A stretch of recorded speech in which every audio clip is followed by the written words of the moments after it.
ओम नमः।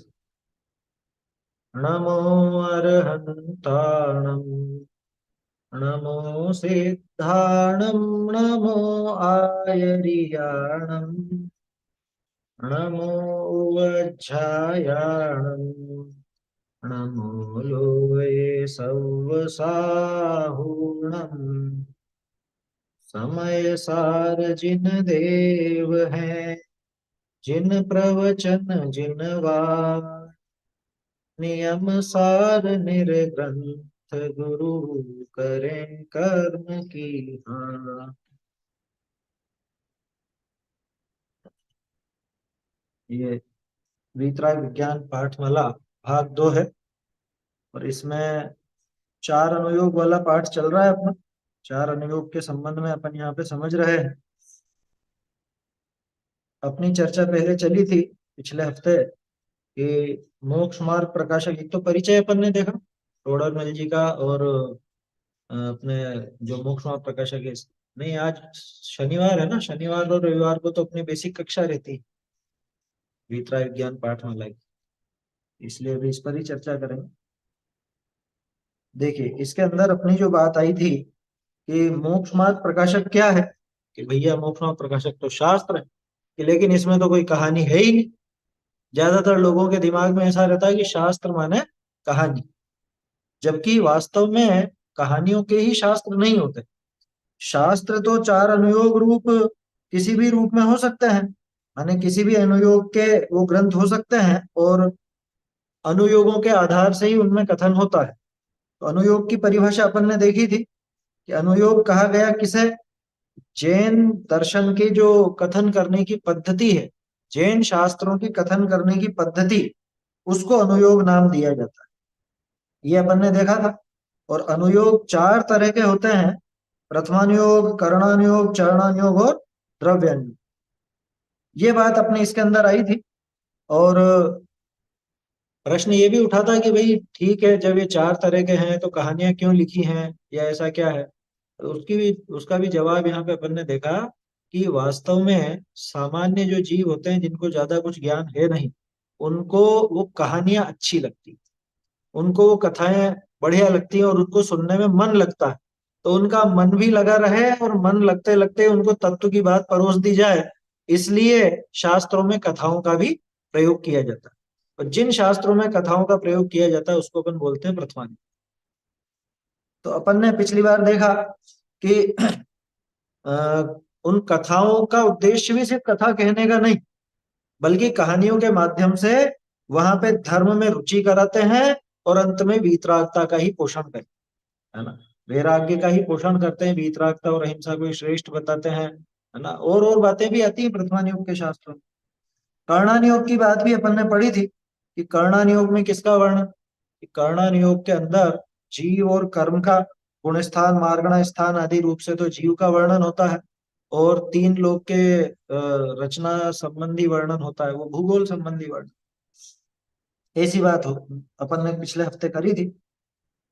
कर्णानुयोग प्रथमानुयोग से बिल्कुल उल्टा है। उल्टा का मतलब कि जैसे प्रथमानुयोग बिल्कुल सीधा सरल पड़ता है, कहानी जैसे पढ़ लेते हैं, कहानी जैसे सुन लेते हैं, कर्णानुयोग थोड़ा सा कठिन पड़ता है। कठिन क्यों पड़ता है? असल में कठिन नहीं पड़ता है, जीवों की रुचि नहीं होती इसलिए कठिन लगता है।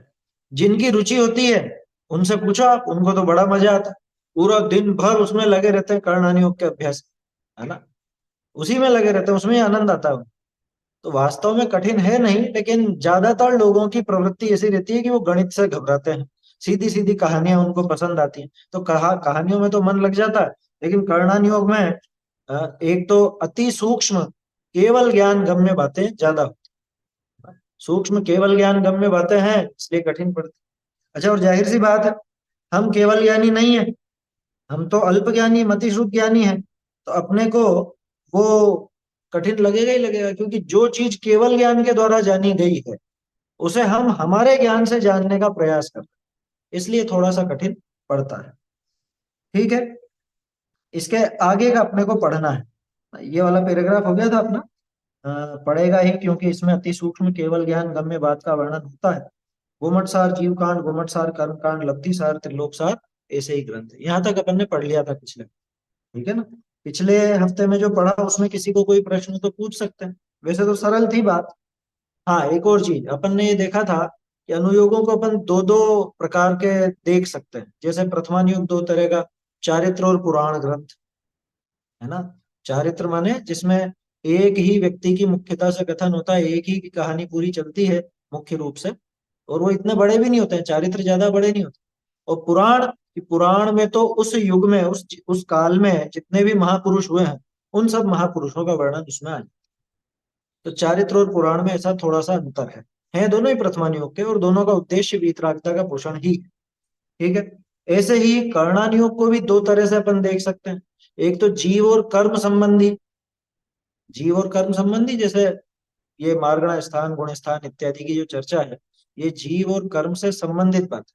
और दूसरा भूगोल संबंधी, माने भूगोल और जीव और कर्म, ऐसे दो भेद अपन कर सकते हैं कर्णानुयोग। ऐसे ही चरणानुयोग और द्रव्यानुयोग में भी होता है, वो अभी अपन देखते हैं। पहले पढ़ लेते हैं चरणानुयोग क्या कैसा है और द्रव्यानुयोग कैसा है। चलिए, कोई दो जने पढ़ना चाहते हो तो छात्र और अध्यापक आप पढ़ सकते हैं, दो जने कोई भी। मैं पढ़ूं? हाँ पढ़िए ना, एक जना तो हो गया, एक और कौन? मैं कर लूं? हाँ ठीक है, दर्शिका आप छात्र का पढ़ लो और आप अध्यापक का पढ़ लीजिए। चरणानुयोग वाला ऐसे ही पढ़ना है ना, चरणानुयोग सरल हाँ। पढ़ता होगा।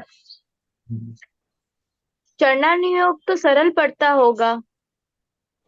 हाँ, क्योंकि इसमें स्थूल बुद्धिगोचर कथन होता है। इसमें सुभाषित नीति शास्त्रों की पद्धति मुख्य है, क्योंकि इसमें गृहस्थ और मुनियों के आचरण नियमों का वर्णन होता है। इस अनुयोग में जैसे भी यह जीव पाप छोड़कर धर्म में लगे, अर्थात वीतरागता में वृद्धि करे, वैसे ही अनेक युक्तियों से कथन किया जाता है। तो रत्नाकरण शावकाचार्य के इसी अनुयोग का शास्त्र होगा। हाँ हाँ, वह तो है ही। साथ ही मुख्यतया पुरुषार्थ सिद्धि उपाय और आदि और भी अनेक शास्त्र हैं। तो क्या समयसार और द्रव्य संग्रह भी इसी अनुयोग के शास्त्र है? नहीं, वे तो द्रव्यानुयोग के शास्त्र हैं, क्योंकि षट द्रव्य, सप्त तत्व आदि का तथा स्वपर वेद विज्ञान आदि का वर्णन तो द्रव्यानुयोग में होता है। इसमें भी कर्णानुयोग के समान केवल ज्ञान गम्य कथन होता होगा। नहीं, इसमें तो चरणानुयोग के समान बुद्धि गोचर कथन होता है, पर चरणानुयोग में बाह्य क्रिया की मुख्यता रहती है और द्रव्यानुयोग में आत्म परिणामों की मुख्यता से कथन होता है। द्रव्यानुयोग में न्याय शास्त्र की पद्धति मुख्य है। इसमें न्याय शास्त्र की पद्धति मुख्य क्यों है? क्योंकि इसमें तत्व निर्णय करने की मुख्यता है। निर्णय और युक्ति और न्याय के बिना कैसे होगा? बस यहीं तक देखते हैं। देखिए क्या कहा भाई, जब बात चली कि कर्णानुयोग कठिन पड़ता होगा, तो फिर अब आगे चरणानुयोग के संबंध में चर्चा की, चरणानुयोग सरल होता होगा। कर्णानुयोग तो कठिन है, लेकिन चरणानुयोग तो सरल होता होगा कि हाँ, क्योंकि इसमें स्थूल बुद्धि गोचर कथन होता है, बिल्कुल सीधी सीधी बातें होती है कि भैया इसमें ऐसा पाप लगता है, इस ऐसा काम करने में इस तरह का पाप है, इस पाप को अगर छोड़ते हो तो उसमें भी फिर ये बातें ध्यान रखना, इसमें ऐसे अतिचार है, इसमें ऐसे अनाचार है, मतलब जो अपने को समझ में आ जाए। अरे और तो और, कैसा बताया, जैसे वो भील को उपदेश दिया था ना कि तू तो कौवे का मांस छोड़ दे, ऐसी सीधी सीधी बात। ये छोड़ दो, ये अभक्ष है, इसको छोड़ दो, ये हिंसक कार्य है, इसको छोड़ दो, ऐसे कार्यों में हिंसा विशेष होती है, इनसे दूर रहो, ये सब बातें उसके अंदर आती। तो सरल है बिल्कुल, स्थूल बुद्धि गोचर कथन है, आसानी से समझ में आने जैसा। इसमें सुभाषित नीति शास्त्रों की पद्धति मुख्य है। देखो, अपन पद्धति भी देखते चल रहे हैं। प्रथमानुयोग में किसकी पद्धति मुख्य थी? कि प्रथमानुयोग में तो कथा शास्त्रों की, यानी कि कहानी आदि कहने की पद्धति मुख्य थी। कर्णानुयोग में गणित की पद्धति मुख्य थी। चरणानुयोग में सुभाषित और नीति शास्त्र, सुभाषित और नीति शास्त्र समझते हैं? सुभाषित का अर्थ होता है, सदवाक्य होते हैं ना, जो बहुत सी जगह आपने लिखे हुए लिखे होंगे, सदवचन होते हैं, अच्छी अच्छी बातें होती हैं, नीति शास्त्र से संबंधित बातें, वो सुभाषित कहलाती। सुभाषित, अच्छा कहा गया, ऐसा जो अच्छी अच्छी बातें हैं, जो पढ़ने में भी अच्छी लगे, ईमानदारी की बातें आती हैं, है ना, सत्य और अहिंसा की बातें आती हैं, स्कूलों में लिखी रहती थी पहले। बहुत से स्कूल वाले सुभाषित लिख के रखते हैं दीवारों पर, ताकि बच्चे वो चीजें पढ़ें तो उनके जीवन में कुछ सुधार हो। तो चरणानुयोग में सुभाषित और नीति शास्त्रों की पद्धति मुख्य, क्यों? क्योंकि इसमें गृहस्थ और मुनियों के आचरण नियमों का वर्णन होता है। जैसे एक छोटा सा सुभाषित अपन कई बार दोहराते हैं, वह श्रावक श्रावक नहीं जिसे मुनि बनने का भाव नहीं आता। सुभाषित ही तो है वे, जिससे इसको प्रेरणा लगे, जिससे भी ये प्रेरित हो और अपने जीवन में सुधार कर सके, ऐसे वो वाक्य होते हैं, सदवाक्य। और सुभाषित नीति शास्त्र की पद्धति मुख्य क्यों है इसमें? क्योंकि गृहस्थ और मुनिराज के आचरण का नियम है। इस अनुयोग में जैसे भी ये जीव पाप छोड़कर धर्म में लगे, अर्थात वीतरागता में वृद्धि करे, वैसे ही अनेक युक्तियों से कथन किया जाता है। प्रथमानुयोग में भी यही बात थी। प्रथमानुयोग में भी उद्देश्य क्या था कि भाई कथाओं के माध्यम से धर्म में रुचि कराते हैं और अंत में वैराग्य का पोषण करते हैं, तो यानी वो वहां पे भी वीतरागता के मार्ग में ही लगा रहे। कर्णानुयोग में जीव और कर्म का संबंध दिखा करके, अरे देखो कर्मों की वजह, ऐसे ऐसे कर्म बांधे, इन कर्मों की वजह से जीव ने ऐसे ऐसे दुख पाए, तो अब इसको आगे राग द्वेष नहीं करना चाहिए जिससे कर्म बने, तो वहां भी वीतरागता की तरफ ही लगाते। अथवा तीन लोक का वर्णन करते हैं, तो वहां भी तीन लोक में जीव कैसे कैसे राग द्वेष के कारण भटका है, तो इनको छोड़ेगा तो तीन लोक में भटकना मिटेगा। उस तरह से भी जीव को वीतरागता के मार्ग में लगाते। और चरणानुयोग में बाहर की क्रिया अथवा जीव के भावों से संबंधित वो बातों का कथन होता है कि जिन क्रियाओं से इसके राग द्वेष बढ़ते हो, पाप बढ़ते हो, उन कार्यों को, उन भावों को छुड़ाया जाता है, और जिन क्रियाओं से अथवा जिन भावों से ये मोक्ष मार्ग में आगे बढ़े, उन क्रियाओं को करने की, उन भावों को करने की प्रेरणा दी जाती है। उससे भी वीतरागता का ही पोषण होता है। कुल मिला के कोई भी अनुयोग देख लो, वीतरागता का पोषण करना ही एकमात्र उद्देश्य है। वीतरागता की पोषक ही जिनवाणी कहलाती। ये पंक्ति अपन कितनी बार देखते हैं ना, बोलती, वो पाठ में भी आई थी। तो इस अनुयोग में जैसे भी ये जीव पाप छोड़कर धर्म में लगे, अर्थात वीतरागता में वृद्धि करे, वैसे अनेक युक्तियों से कथन किया जाता है। तरह तरह की युक्तियां लगा करके चरणानुयोग में जीव को पाप छुड़ाकर धर्म में लगाता है। तो रत्नकरण शावकाचार्य इसी अनुयोग का शास्त्र होगा कि हाँ, है ही सही। साथ ही मुख्यतया पुरुषार्थ सिद्धियोपाय आदि और भी अनेक शास्त्र हैं। और कौन कौन से? दो चार के नाम आप सोचिए। क्रियाकोश, क्रियाकोश दौलत राम जी का है ना। एक 53 क्रियाकोश है किशन सिंह जी पाटनी का। सागार धर्मामृत, अनगार धर्मामृत, है, उपासकाध्ययन, और पुरुदेव चंपू, यशस तिलक चंपू, है ना। ये पूरे के पूरे तो चरणानुयोग के नहीं, लेकिन इनका कुछ कुछ हिस्सा चरणानुयोग का। पद्मनंदी पंचविंशतिका को उस श्रेणी में ले सकते हैं अपन, क्योंकि उसमें भी आचरण संबंधी बातें, वो दोनों में आता है वैसे, द्रव्यानुयोग में भी और इसमें भी। हाँ, संयम प्रकाश को भी आप कह सकते हैं, है ना। तो देखो, अभी अपन ने देखा था कि प्रथमानुयोग दो तरह का है ना, पुराण और चारित्र। कर्णानुयोग दो तरह का, जीव कर्म की दशा बताने वाला और भूगोल का वर्णन करने वाला। फिर तीसरा अपन ने देखा चरणानुयोग। अब चरणानुयोग देखते हैं। तो चरणानुयोग भी दो तरह का। दो तरह का कैसा? कि एक तो सिर्फ उस क्रिया का कथन करने वाला, दूसरा अध्यात्म मिश्रित चरणानुयोग। अध्यात्म मिश्रित चरणानुयोग मतलब कि जिसमें जीव के भावों की मुख्यता है।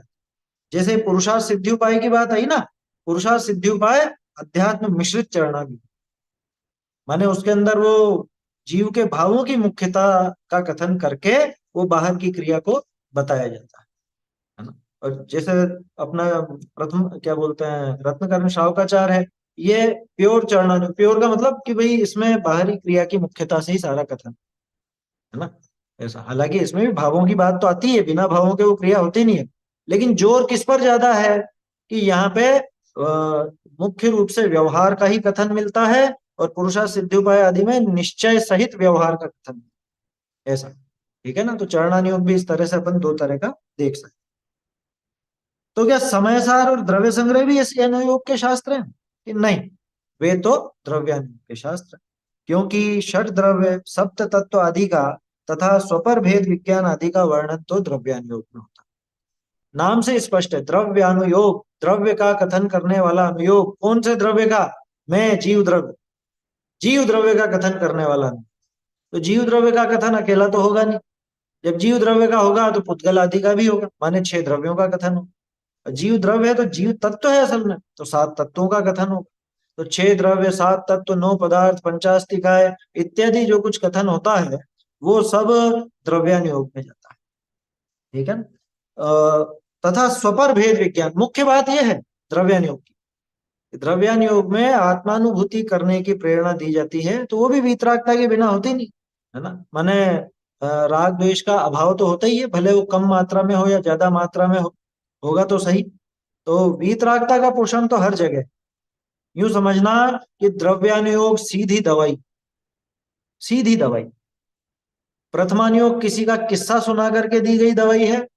कर्णानुयोग थोड़ा सा डरा करके या थोड़ा वो कर्म आदि की व्यवस्था दिखा करके दी गई दवाई है। चरणानुयोग में वो बाहर की क्रिया आदि के माध्यम से दी गई दवाई है। और द्रव्यानुयोग बिल्कुल सीधी दवाई की काम ये करना। तो वास्तव में जिनवाणी का जो मुख्य प्रयोजन है उसमें सीधी बात करने वाला कोई है तो द्रव्य। बाकी में थोड़ा सा घुमा फिरा करके की जाती है, लेकिन बात वही की जाती है।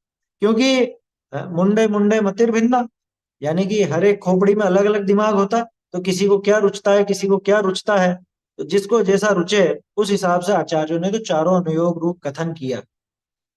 मूल बात जो कहनी है वो द्रव्यानुयोग में स्पष्ट। इसलिए जो लोग थोड़े समझदार हो जाते, मतलब पढ़ने लग जाए, समझने लग जाए, तो उनको द्रव्यानुयोग पर ही जोर देना चाहिए। टोडरमल जी भी स्पष्ट कहते हैं, सभा में तो अध्यात्म ही मुख्य होना चाहिए, सभा में तो अध्यात्म का निषेध नहीं होना चाहिए, ऐसा कथन किया है मोक्षों प्रकाशक। क्या कहा कि भाई वे तो द्रव्यानुयोग के शास्त्र हैं, क्योंकि 6 द्रव्य, 7 तत्व आदि का तथा स्वपर भेद विज्ञान आदि का वर्णन तो द्रव्यानुयोग में होता है ना। द्रव्यानुयोग में वो सारा कथन होता है। इसलिए द्रव्यानुयोग की बात थोड़ी अलग ढंग की हो जाती है। अलग ढंग की मतलब सिर्फ कहने की पद्धति अलग है, बाकी बात तो वही आत्मा की, बात वही वीतरागता की ही। तो इसमें भी कर्णानुयोग के समान केवल ज्ञान गम्य कथन होता होगा।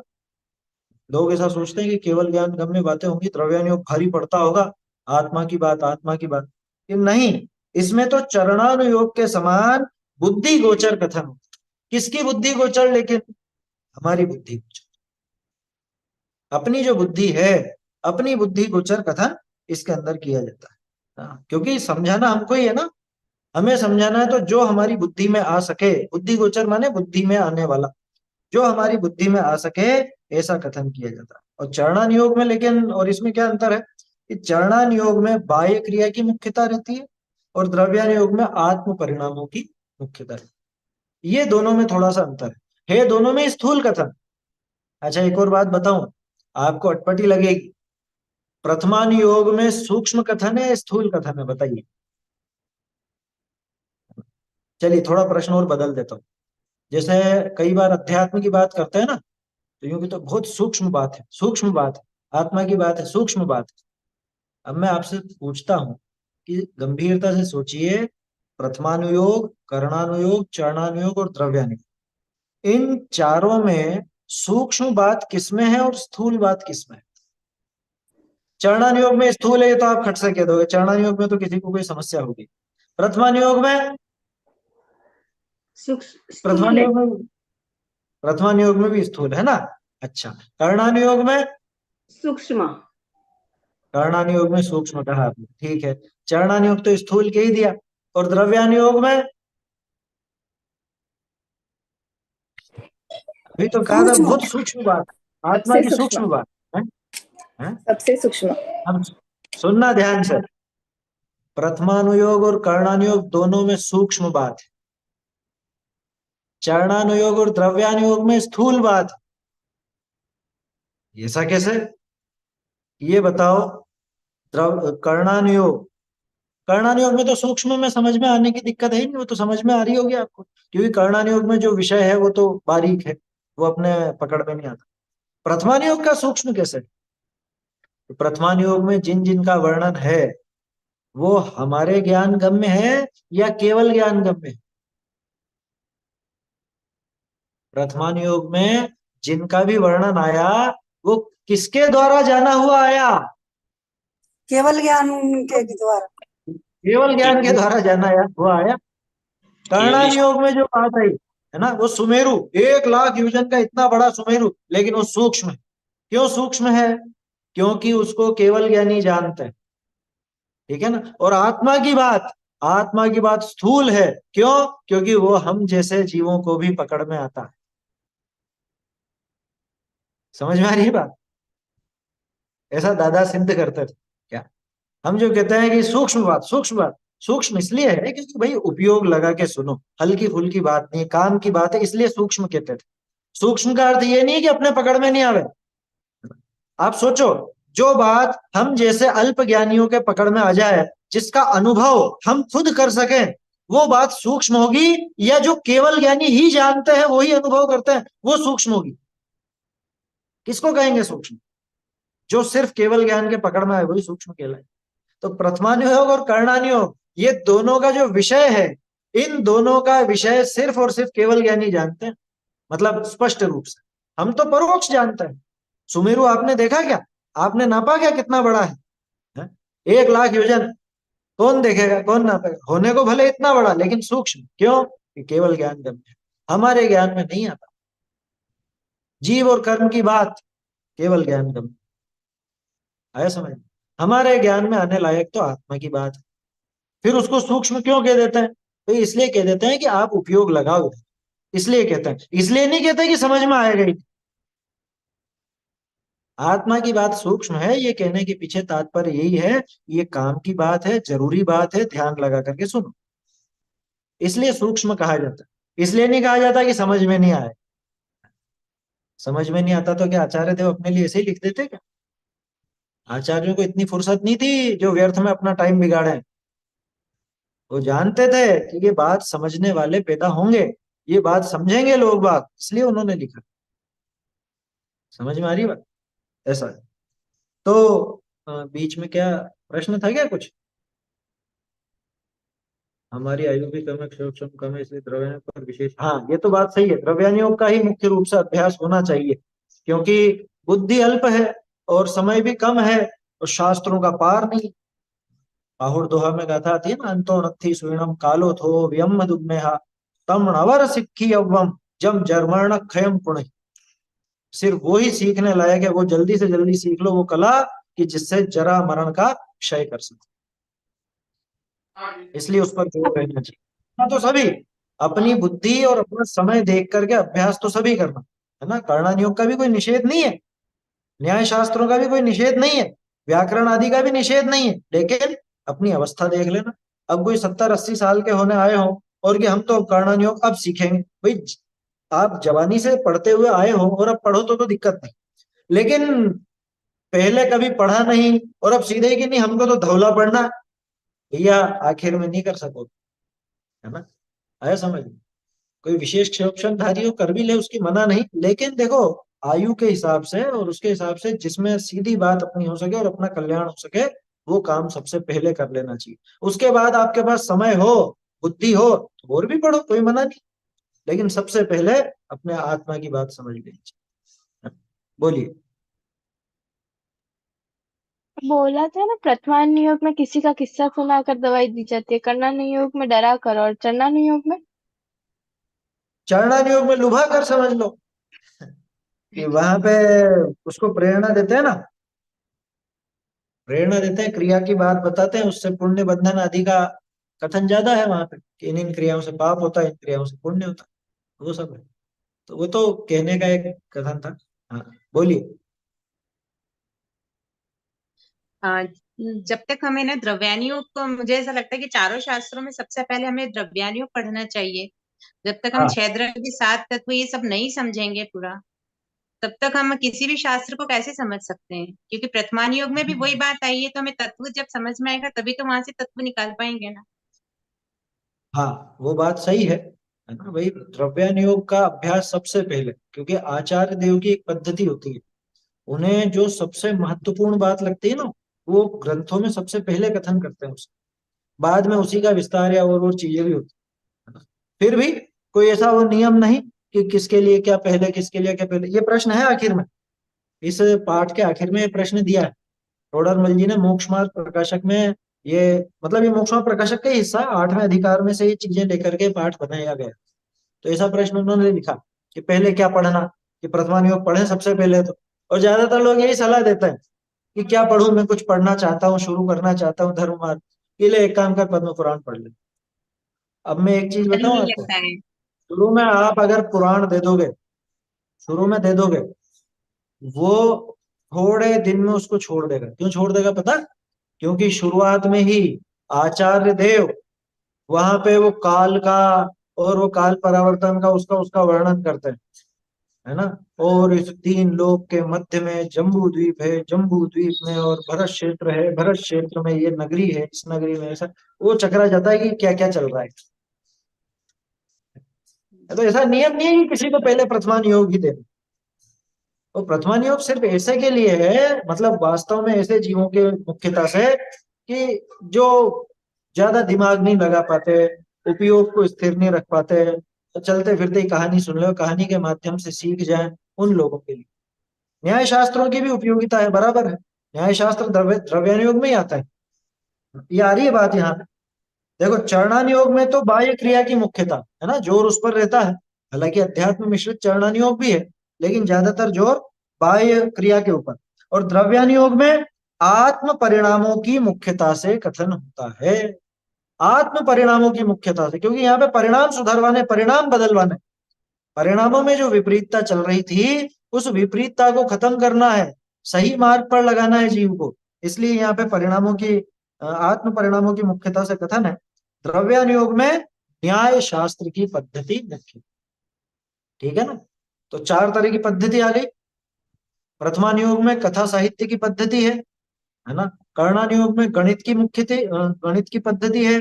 चरणानुयोग के अंदर नीति शास्त्र सुभाषित आदि की पद्धति है। और द्रव्यानुयोग में न्याय शास्त्रों की पद्धति। अब कहेंगे न्याय शास्त्र की मुख्य क्यों है इसमें? कि भैया निर्णय निकालना है, निर्णय निकालना है माने परीक्षा करनी है, परीक्षा करने के लिए तो न्याय होगा ही होगा। न्याय शास्त्र नाम लेते से ही बहुत से लोगों को ऐसी घबराहट से होती, पता नहीं जाने क्या। अरे जाने क्या नहीं, रोजमर्रा की चीजें हैं। जैसे कल अपन ने शाम को व्याप्ति अति व्याप्ति आदि की बात की थी, वो भी न्याय शास्त्र की पद्धति। अरे इतनी सीधी सी बात है, आप रोज न्याय का प्रयोग करते हो, बताओ कैसे करते हो? अरे सब्जी में नमक कम है, कैसे कह दिया आपने? कैसे कह दिया? नमक दिखता है क्या कभी सब्जी में? नमक जो डाला जाता है वो दिखता है क्या? तो घुल जाता है, दिखता तो है ही नहीं। तो कैसे कह देते हो कि नमक कम? कि हमने चखा ना, कि जब नमक कम होता है तो ये सब्जी फीकी फीकी लगती है, और नमक बराबर हो तो जैसा टेस्ट अपना बना हुआ है दिमाग में वैसा टेस्ट आता है। ये अनुमान का ही तो प्रयोग है कि नमक डालना भूल गए, कि दूध में शक्कर नहीं डाली आज। क्यों नहीं डाली?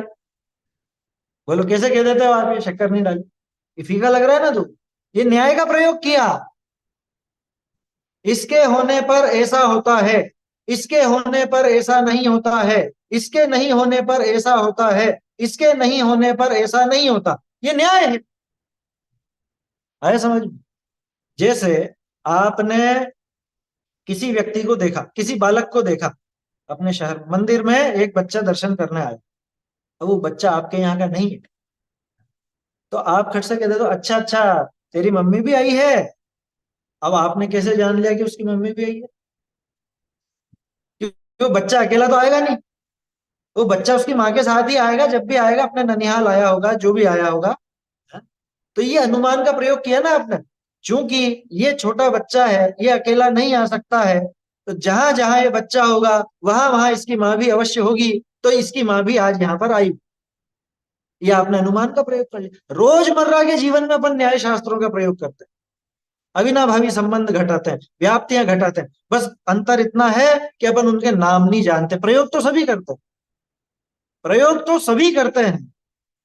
एक छोटा सा दुकानदार भी हो ना, सब्जी बेचने वाला हो, वो भी न्याय शास्त्रों का प्रयोग करता है। समझ में आ रही है बात? भले वो न्याय शास्त्र का नाम भी नहीं जानता, लेकिन ये दैनिक जीवन के कार्यों में प्रयोग आने वाली चीज है। इसलिए न्याय शास्त्र सुनकर के घबराना नहीं कभी। न्याय माने क्या? युक्ति, तर्क, अनुमान इत्यादि, यही तो है न्याय। नय और प्रमाण का प्रयोग, उसको न्याय कहते हैं। शक्कर का डब्बा बोलते हो कि नहीं? तो शक्कर का डब्बा आपने किस न्याय से कहा? कि व्यवहार से कहा गया। डब्बा तो स्टील का है, इसमें शक्कर नाम का पदार्थ भरा होता है जिससे हम हमारा दूध मीठा करते हैं। इतना बड़ा कौन बोलेगा?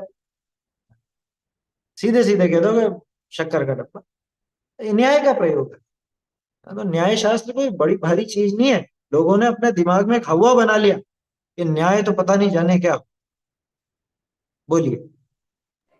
जैसे न्याय के आने का अनेक मत आते हैं ना, वैशेषिक, बौद्ध, चारवाक। हाँ चारवाक तो हाँ ठीक है समझने में, बाकी जो सांख्य वगैरह, तो वो सब समझने के लिए कठिन जाते हैं सबको, कौन सा कहाँ पे पकड़ा क्या पकड़ा, इस हिसाब से भी घबरा जाते हैं। फिर वो वाद विवाद के लिए हाँ है, अपने को क्या जरूरत है उसकी, मतलब जो करते थे अभी तो अपने को वो नहीं करना, ऐसा भी तर्क रहता है।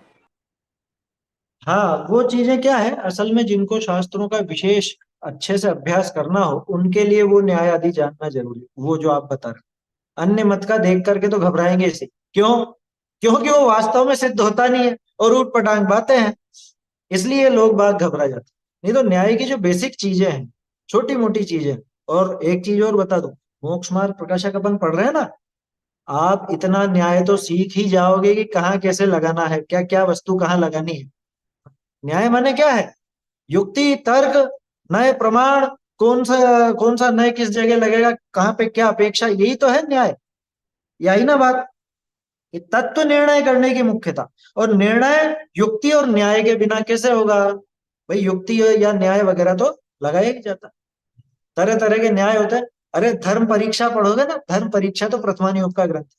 उसमें आपको जाने कितने न्याय आ जाएंगे, क्या जाने कितने न्याय सीख जाओगे उसमें, धर्म परीक्षा।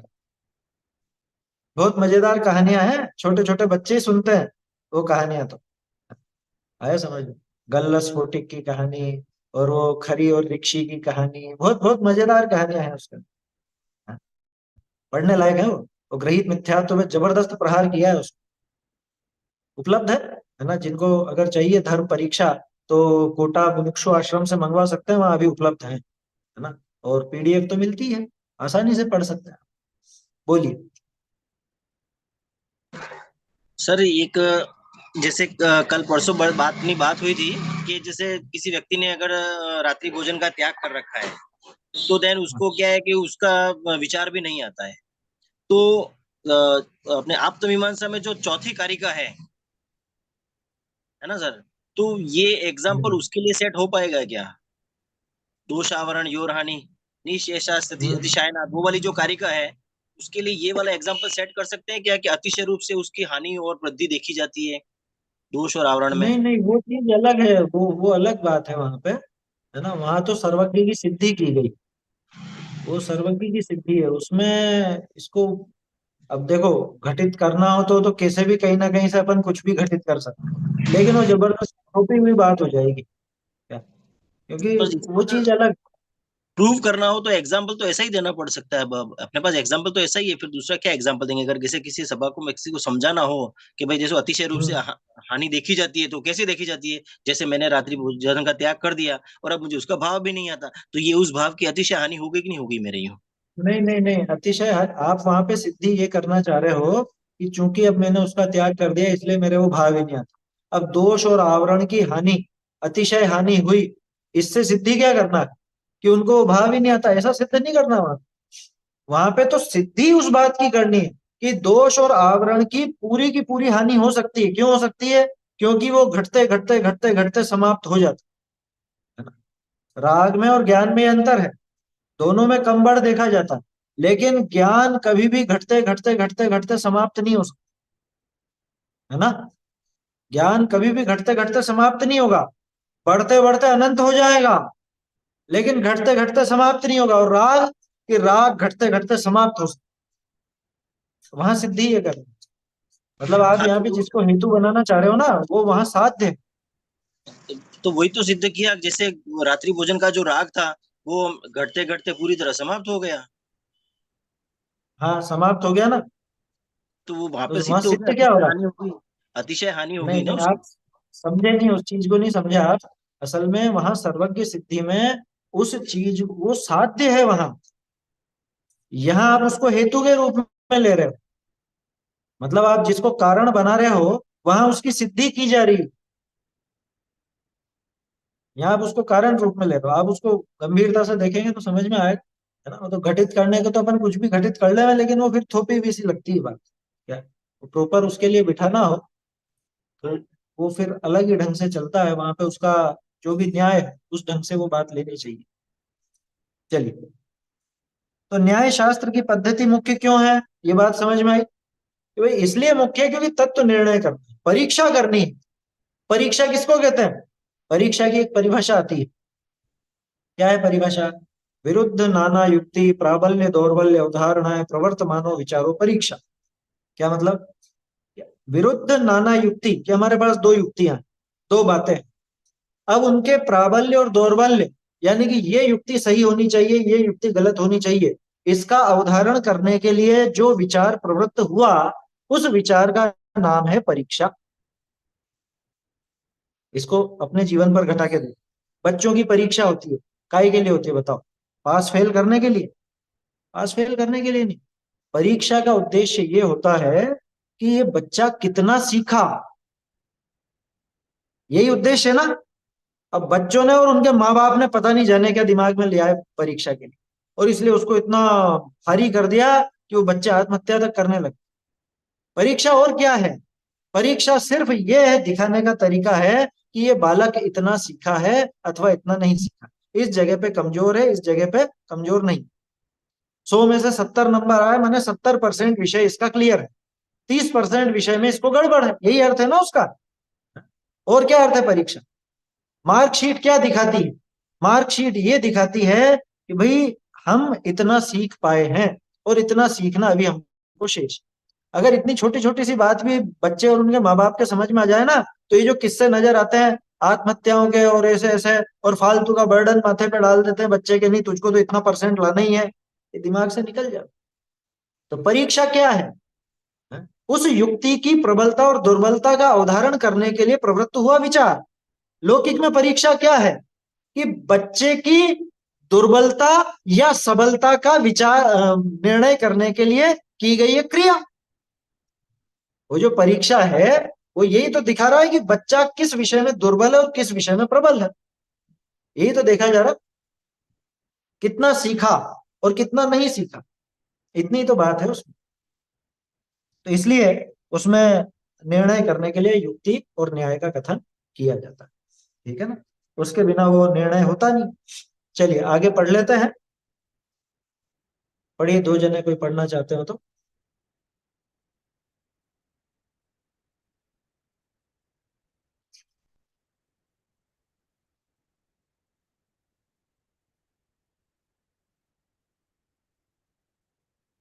कोई नहीं हो तो फिर मैं ही पढ़ देता हूँ सीधे। अच्छा। एक मैं पढ़ लेती हूँ। हाँ ठीक है, पढ़िए।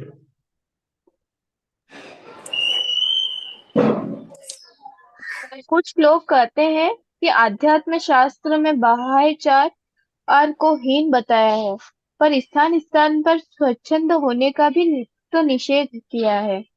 इससे इससे तो लोग आत्मज्ञानी बनकर सच्चे व्रती बनेंगे। नहीं नहीं, ये गड़बड़ होगी है इसमें। इसमें कुछ छपने में गलती होगी है यहाँ पे। नहीं, उन्होंने नीचे का पढ़ा इसलिए शायद ऊपर का पढ़ना था ना। नहीं नहीं, ऊपर का नहीं, ये नई पुस्तक में गड़बड़ है, एक डायलॉग गायब हो गया है इसमें। मैं निकालता हूँ दूसरी पुस्तक।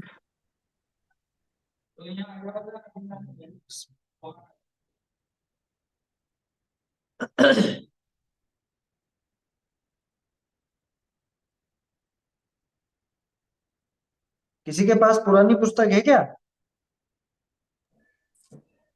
ये था क्या छात्र का? कुछ लोग कहते हैं कि अध्यात्म शास्त्र में बाह्याचार को हिम बताया है, उसको पढ़कर लोग आचार भ्रष्ट हो जाएंगे, क्या यह बात सच है?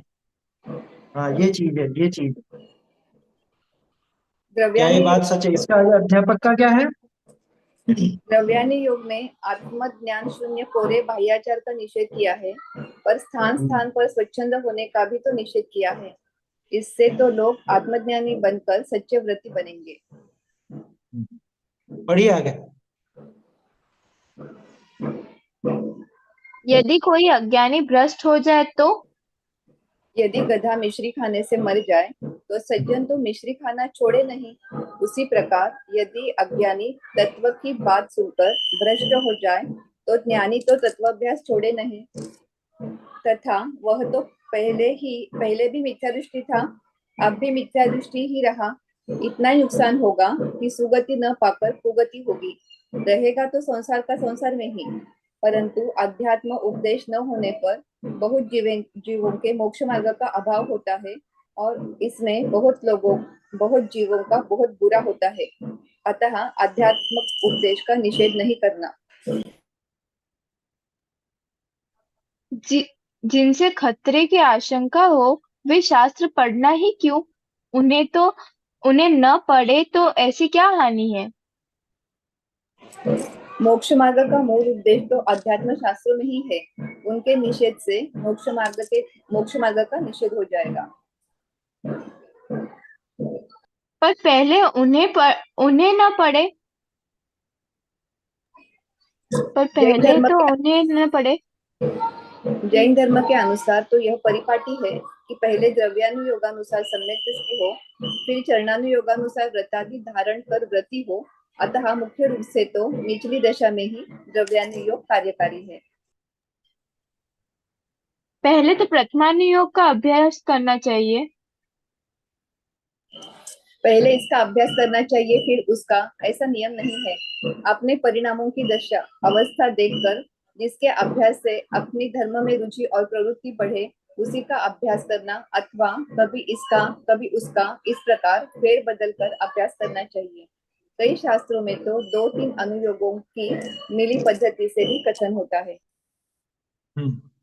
देखिए, ये जो लाइन छूटी है, ये लाइन क्या छूटी, असल में दो डायलॉग छूट गए इसके अंदर। नई जो पुस्तकें छपी, कुछ लोग कहते हैं कि अध्यात्म शास्त्र में बाह्याचार को हीन बताया है, इसलिए उसको पढ़ने से तो भ्रष्ट हो जाएंगे। ऐसा ही था ना उसमें, उसको पढ़ने से तो भ्रष्ट हो जाएंगे। फिर किसको? अध्यात्म शास्त्र को। आपको ध्यान हो तो पिछली सदी में बहुत जगह इस तरह के काम हुए। समय सार नहीं पढ़ना, समय सार गृहस्थों के पढ़ने लायक नहीं है। अरे तुम लोगों के लिए तो शास्त्र पढ़ने लायक ही नहीं है, तुम तो हम जो कह रहे हैं बस वो सुनो, हम जो बता रहे हैं वो मानो। श्रावकों के लिए तो बस पूजा है, पूजा पाठ करो, भक्ति करो, मस्त रहो, तुम्हारे शास्त्राभ्यास काम का नहीं। ये पिछले, मतलब क्या कहें, अब तो खैर नहीं होती इस तरह की बातें, अभी भी कहीं कहीं होती हो तो होती हो, लेकिन पिछली सदी में इस तरह की बहुत सी बातें चली। क्यों चली? उसके पीछे ये बात मुख्य थी। मतलब आप सोचो, टोडरमल जी की दूरदर्शिता, उनको मालूम था, उस जमाने में भी होती होंगी, उनको मालूम था कि आगे भी ऐसा निषेध हो सकता है ना। द्रव्यानुयोग के शास्त्रों का, समय सार जी का, प्रवचन सार जी का बहुत निषेध हो सकता है। तो और किस बात पे हो सकता है कि साहब अध्यात्म शास्त्र में तो बाह्याचार को हीन बताया, बाह्य आचरण को कोई काम का नहीं बताया। जैसा अपन ने अभी रत्नकरण शावकाचार में भी तो देखा, जबकि वो तो चरणानुयोग का ग्रंथ, लेकिन उसमें पुरुषार्थ सिद्धि उपाय की जो गाथाएं ली, जो श्लोक लिए, तो मुख्य रूप से तो वो कषायों की उत्पत्ति होना, राग आदि का उत्पन्न होना, वही हिंसा है, बाहर में प्राणी मरे या ना मरे। अब उस गाथा को तो आधा अधूरा समझा इसने, आगे की बातें समझी ही नहीं, तो कैसा ग्रहण कर लेगा? तो कि मरने दो, बाहर में जीव मरते हो तो मरने दो, अपने भाव तो सही है ना, अपने भाव तो शुद्ध है। समझ में आ रही है बात? तो स्वच्छंदी हो जाए, इसलिए समय सार का उपदेश नहीं देना, इसलिए न्याय शास्त्रों मतलब द्रव्यानुयोग की बात नहीं करना। सभा में पढ़ना हो तो चरणानुयोग पढ़ो, प्रथमानुयोग पढ़ो। लोगों के दिमाग में ऐसा छा गया भाई, उसको तो, उससे पढ़ने से तो भ्रष्ट हो जाए। क्या ये बात सच है? क्या जवाब है कि नहीं? क्या थी उसकी पहली लाइन, क्या थी अध्यापक की? द्रव्यानुयोग में आत्मज्ञान शून्य कोरे बाह्याचार का निषेध किया है। पर हाँ पर हाँ, स्थान स्थान पे यहाँ से तो छपा है। क्या कहा कि आत्मज्ञान बिना कोरे बाह्य आचरण का निषेध है द्रव्यानुयोग। मतलब जो द्रव्यानुयोग से ऐसा घबराते हैं कि साहब इसमें तो सारी क्रियाएं छोड़ा देंगे, इसमें तो हमारा दर्शन पूजन पूजा पाठ इत्यादि सब छूट जाएगा, कि भैया ऐसा नहीं कहा है द्रव्यानुयोग में। आत्मज्ञान रहित कोई क्रिया काम की नहीं, ऐसा कहा है। और इसने क्या लाइन पकड़ी कि कोई क्रिया काम की नहीं, जबकि बात क्या कही गई थी, आत्मज्ञान रहित, आत्मज्ञान से शून्य, है ना। वो पहली शर्त तो पढ़ी नहीं, आगे आगे की आधी लाइन पढ़ के सोचने लगा अरे इसमें तो क्रियाकांड का निषेध, बाहरी क्रिया का निषेध, इसलिए नहीं पढ़ी कि भाई आत्मज्ञानहीन बाह्य आचरण का तो निषेध किया है, पर स्थान स्थान पर स्वच्छंद होने का भी तो निषेध किया है। आप समय सार जी में ही देख लो, स्वच्छंदी जीवों की बहुत खिंचाई की गई है। मतलब मुझे तो बहुत आश्चर्य होता है, कैसे कोई समय सार को स्वच्छंद होने का माध्यम बना सकता, कैसे बना सकता। समय सार पढ़ने वाला कौन दिख गया ऐसा निश्चय भाषी, बताओ कौन दिखा आज तक? कोई दिखा इस तरह जिसको सही सही अभ्यास हो, उसकी बात कर रहा हूं मैं, पूरा ऊपर से ढोंग करता उसकी बात नहीं। जिसने समय सारणी को ढंग से पढ़ा उसमें तो कहीं ऐसी बात आती नहीं कि जिससे स्वच्छंदी हुई।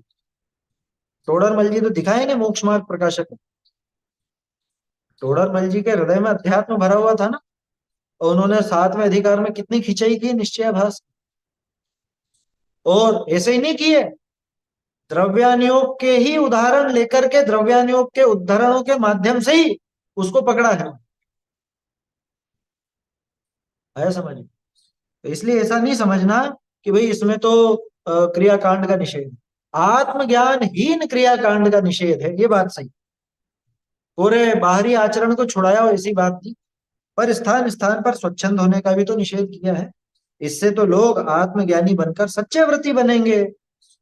भाई लोग बाग समझेंगे वास्तव में कि मुख्यता किसकी है, आत्मज्ञान की मुख्यता है। हाँ, ये जो आपने कहा ना कि भाई विरोधी बन बैठे, हाँ तो विरोधी बन के बैठ जाएंगे, वो तो जिसको नहीं आएगा समझ में उसके क्या है, वो तो किसी भी बात से विरोधी हो सकता है।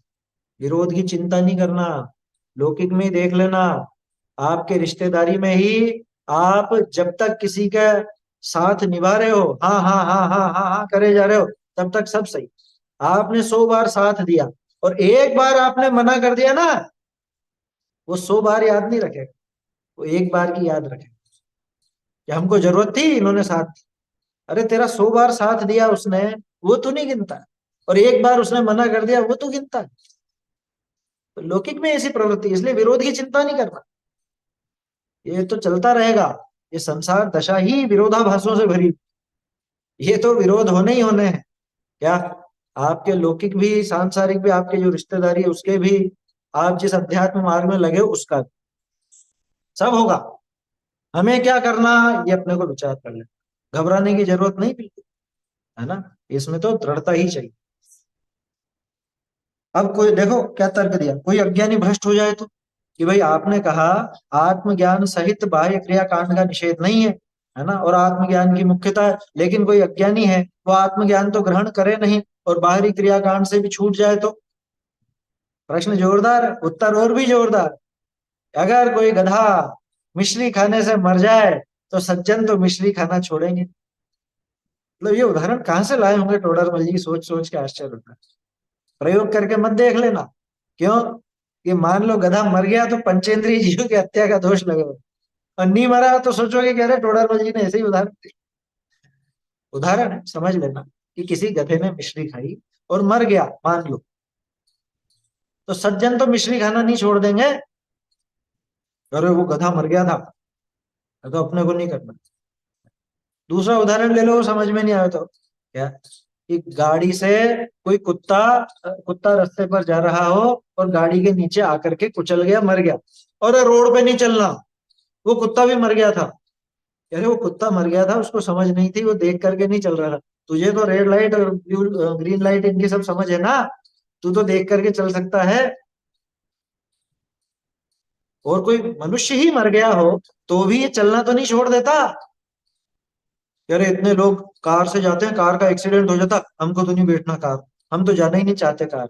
बोलो, गधा वाला ये कोई बात एग्जाम्पल, है क्या? गधा वाला क्या? एग्जाम्पल एक्यूरेट है, गधा वाला एग्जाम्पल हाँ, वो एक्यूरेट तो एक्यूरेट है, एक्यूरेट है वो तो।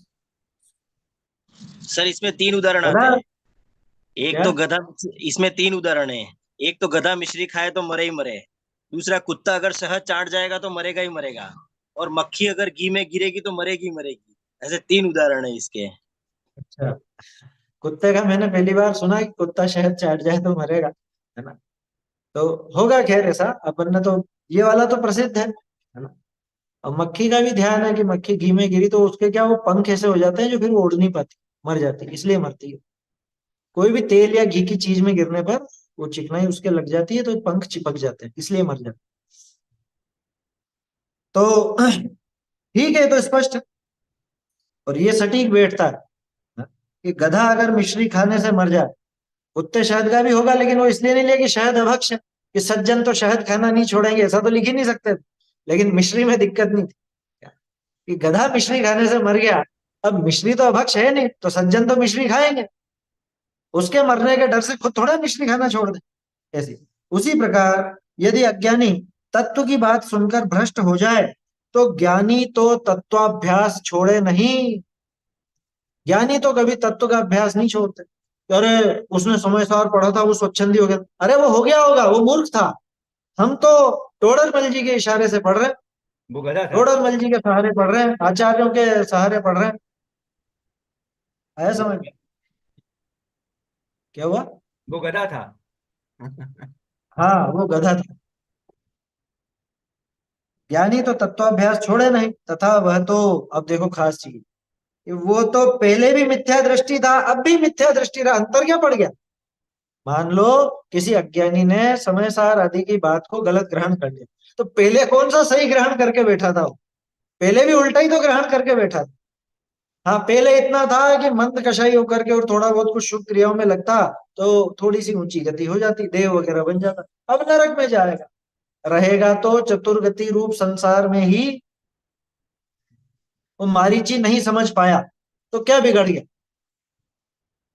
क्या बिगड़ गया मारीची? मतलब वो तो बिगड़ा का बिगड़ा ही था ना, उसका और क्या नुकसान हुआ? वो तो पहले भी विपरीत था, अभी भी विपरीत। ऐसी दशा है। इतना ही नुकसान होगा कि सुगति न होकर के कुगति होगी, रहेगा तो संसार का संसार में ही। परंतु अब है खास चीज, परंतु अध्यात्म उपदेश न होने पर भी बहुत जीवों के मोक्ष मार्ग का अभाव होता है, और इसमें बहुत जीवों का बहुत बुरा होता है। अतः अध्यात्म उपदेश का निषेध नहीं करना। भाई तुम किसी किसी मूर्ख व्यक्ति के बिगड़ने के डर से अध्यात्म का ही निषेध कर दोगे, तो अधिकांश जो समझदार जीव है उनका तो बहुत बुरा हो जाएगा। बहुत जीवों का बहुत बुरा, कुछ जीवों का बहुत बुरा भी नहीं, कुछ जीवों का कुछ बुरा भी नहीं, बहुत जीवों का थोड़ा बुरा भी नहीं, बहुत जीवों का बुरा, वो भी बहुत बुरा। यही है वो प्रकरण। इसलिए सभा में तो अध्यात्म उपदेश ही मुख्य रखना, सभा में तो अध्यात्म उपदेश का निषेध नहीं करना। यहाँ पे आता है मोक्षापक्ष। तो अध्यात्म उपदेश अगर नहीं होगा, इस डर से कि जीव स्वच्छंदी न हो जाए, तो बहुत जीवों के मोक्ष मार्ग का अभाव हो जाए। क्योंकि असली मोक्ष मार्ग कहाँ पे है? कि असली मोक्ष मार्ग तो द्रव्यान योग में है। अभी थोड़ी देर पहले देखा था ना अपन, प्रथमान योग, करणान योग, चरणान योग, ये तीनों थोड़ा घुमा फिरा करके लेकर के जाते हैं, और द्रव्यान योग बिल्कुल सीधा, यही मोक्ष मार्ग। समझ में ही बात? तो बहुत जीवों का बहुत बुरा होगा, इसलिए अध्यात्म का निषेध नहीं किया। हाँ, ये पापड़ सूखना सुखाने हो तो बादल बारिश का तो निषेध नहीं करें, सही बात है ना। उदाहरण उसका आता है कुम्हार का, इसी प्रकरण में। कुम्हार को अपने मटके सुखाने हैं, हो गया कि बारिश आ जाएगी तो मेरे मटके नहीं सूखेंगे, हैं? तो बारिश का निषेध करे कि ये सिर्फ एक कुम्हार है और यहाँ खेती, पूरा देश खेती के आधार पर चलता है, और बारिश का निषेध हो जाएगा तो कितना बुरा होगा। ठीक ऐसे ही द्रव्यान योग का निषेध होने पर, अध्यात्म शास्त्र का निषेध होने पर साक्षात मोक्ष मार्ग का निषेध होगा, जिससे बहुत जीवों का बहुत बुरा हो। इसलिए किसी भी कारण से अध्यात्म का निषेध तो होना ही नहीं चाहिए, बल्कि अनुयोग कोई भी हो उसमें अध्यात्म का विचार तो होना ही होना चाहिए। बिना अध्यात्म का विचार किए तो कर्णानुयोग भी व्यर्थ, चरणानुयोग भी व्यर्थ, प्रथमानुयोग भी व्यर्थ।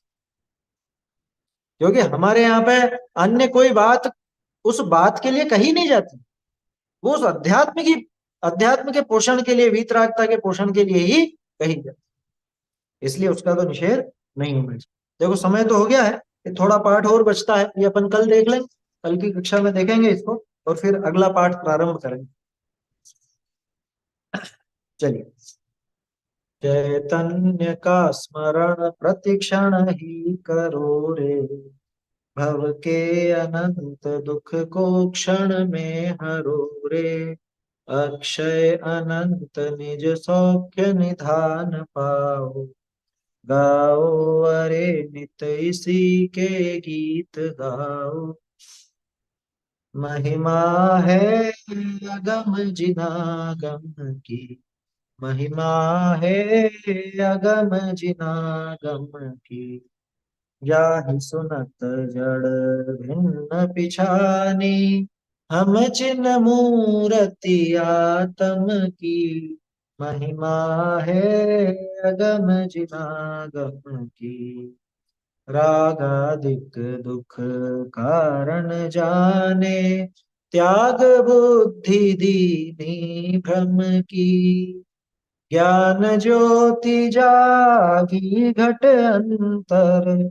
ज्ञान ज्योति जागी घट अंतर, रुचि बाढ़ी पुनि शम दम की, महिमा है अगम जिनागम की, कर्म बंध की भई निर्जरा, कारण परम पराक्रम की, भागचंद शिव लालच लाग्यो, भागचंद शिव लालच लाग्यो, पहुँच नहीं है जहाँ जम की, महिमा है अगम जिनागम की, महिमा है अगम